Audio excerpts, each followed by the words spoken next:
Hello, welcome to TechWebDots.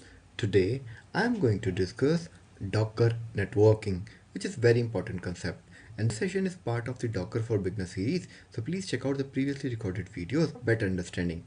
Let's move ahead without wasting time. So Docker networking. So Docker provides different network pre-configured settings for Linux and Windows. Yes, if we are talking about the majorly about the Docker networking, so it is for Linux and Windows.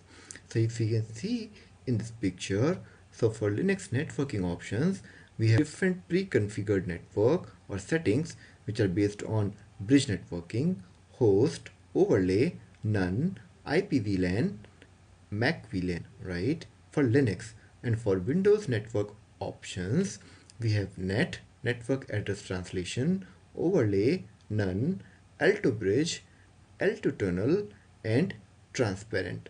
So these are the options that exist with these two major operating systems.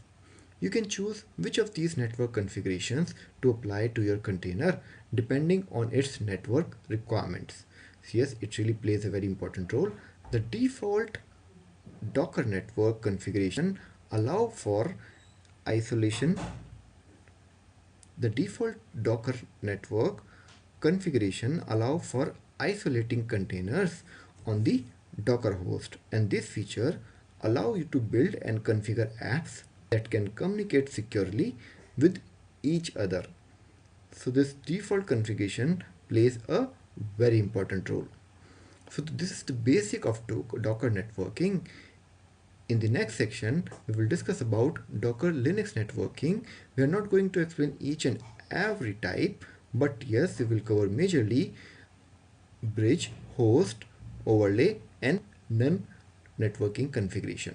So I will see you in the next video. Bye bye.